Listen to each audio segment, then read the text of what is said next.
bertambah rezekinya, dan tentunya semakin sukses.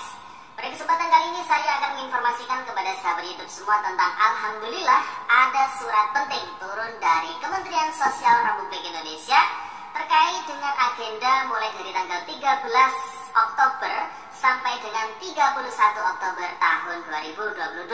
Para KPPKH dan BPNT harus tahu kira-kira kaitannya dengan apa. Apakah ada kaitannya dengan pencairan bantuan PKH dan juga BPNT?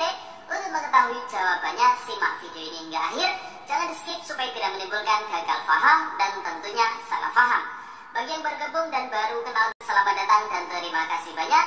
Saya mohon bantuannya kepada sahabat YouTube semua untuk terus mendukung dengan cara like, share, komen, dan tentunya silakan di subscribe channelnya, aktifkan notifikasi loncengnya supaya sahabat YouTube semua tidak ketinggalan di video-video terbaru ini.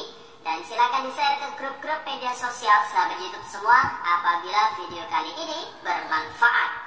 Oke sahabat YouTube, langsung saja saya akan lanjutkan informasinya tentang alhamdulillah ada surat penting turun dari Kementerian Sosial Republik Indonesia terkait dengan agenda mulai dari tanggal 13 Oktober hingga tanggal 31 Oktober tahun 2022.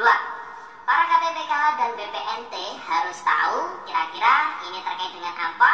Apakah ada kaitannya dengan pencairan bantuan PKH dan juga BPNT? Untuk mengetahui jawabannya, simak video ini hingga akhir. Nah, sahabat YouTube, langsung saja di sini saya akan membacakan surat penting yang turun dari Kementerian Sosial Republik Indonesia ini ya.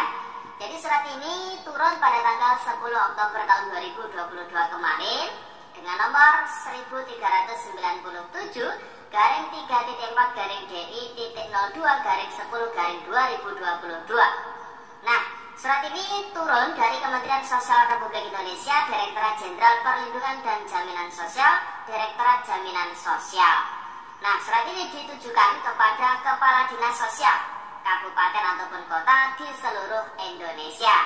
Di tempat menyusul surat kami sebelumnya nomor 1350 garing 3.4 garing DI.02 garing 10 garing 2022 tanggal 3 Oktober tahun 2022 perihal perpanjangan waktu pelaksanaan verifikasi dan validasi data kemiskinan. Masih banyak KPN yang belum dilakukan verifikasi dan validasi kemiskinan. Atas hal tersebut kami sampaikan sebagai berikut. Jaminan Sosial menugaskan kembali pendamping PKH di wilayah Bapak Ibu untuk melaksanakan kegiatan verifikasi dan validasi data kemiskinan melalui aplikasi Six Mobile Kementerian Sosial. Poin yang kedua, pelaksanaan kegiatan tersebut dimulai pada tanggal 10 sampai dengan 31 Oktober tahun 2022. Jadi mulai besok atau mulai dari kemarin tanggal 10 itu sebenarnya sudah dimulai ya. Namun turunnya surat ini masih beberapa hari yang lalu sehingga bisa disimpulkan untuk perpanjangan waktu verifikasi dan validasi data kemiskinan ini bisa dimulai dari tanggal 13 hingga 31 Oktober tahun 2022.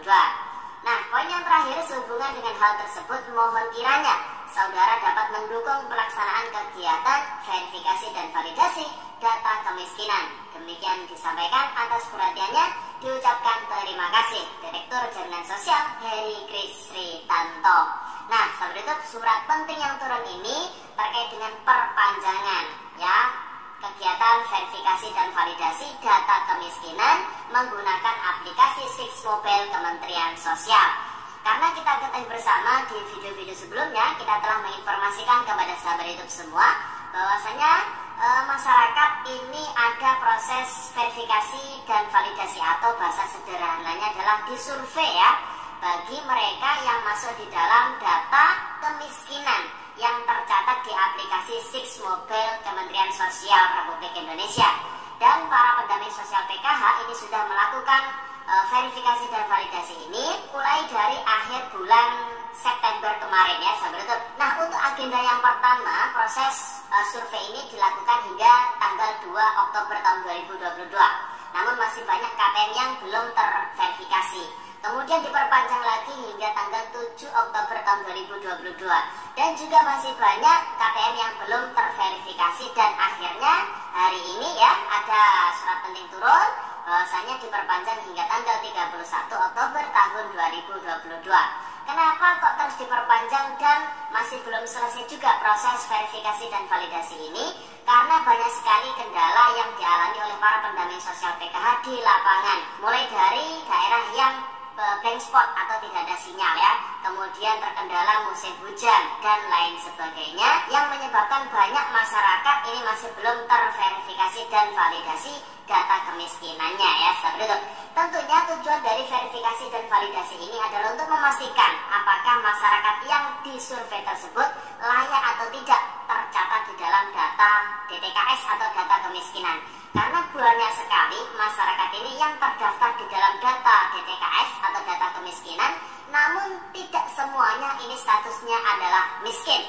Karena data DTKS ini kan sudah lama ya, seperti itu pengusulannya ataupun berasal dari data-data lama, sehingga setelah sekian tahun tentu ada perubahan sosial ekonomi, ada yang sudah mapan dari segi ekonominya. Oleh sebab itu disurveilah mereka, dan ternyata setelah kita survei ini didapati juga banyak ya masyarakat yang tercatat di dalam data DTKS tersebut posisinya sudah sejahtera. Dan untuk saya pribadi, dan juga masih banyak KPM yang belum terverifikasi, dan akhirnya hari ini ya ada surat penting turun bahwasanya diperpanjang hingga tanggal 31 Oktober tahun 2022. Kenapa kok terus diperpanjang dan masih belum selesai juga proses verifikasi dan validasi ini? Karena banyak sekali kendala yang dialami oleh para pendamping sosial PKH di lapangan. Mulai dari daerah yang blank spot atau tidak ada sinyal ya, kemudian terkendala musim hujan dan lain sebagainya yang menyebabkan banyak masyarakat ini masih belum terverifikasi dan validasi data kemiskinannya ya, seperti itu.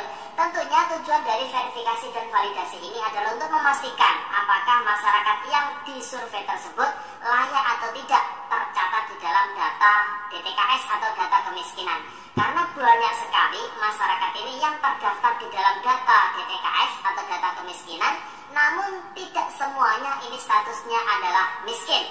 Karena data DTKS ini kan sudah lama ya, seperti itu pengusulannya ataupun berasal dari data-data lama, sehingga setelah sekian tahun tentu ada perubahan sosial ekonomi, ada yang sudah mapan dari segi ekonominya. Oleh sebab itu disurveilah mereka, dan ternyata setelah kita survei ini didapati juga banyak ya masyarakat yang tercatat di dalam data DTKS tersebut posisinya sudah sejahtera. Dan untuk saya pribadi, untuk wilayah, jadi tinggal sedikit saja yang masih belum terverifikasi dan validasi, dan ini kebanyakan mereka ini tidak ditemukan ya. Setelah kita turun ke lapangan, kita tanya ke pemangku wilayah, mulai dari Kasul, RT, RW, tetangga sekitar ya, jadi tidak ditemukan orang-orang tersebut. Jadi nantinya akan kita laporkan tidak ditemukan tentunya ya, seperti itu.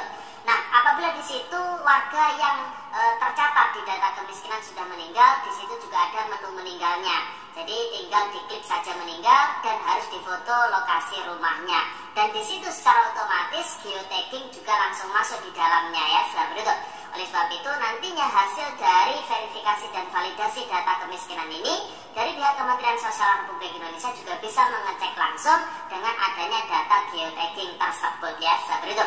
Oke, seperti itu informasi pada video kali ini. Semoga videonya bermanfaat dan sampai jumpa di video terbaru berikutnya. Sekian, terima kasih. Salam PKH. Wassalamualaikum warahmatullahi wabarakatuh.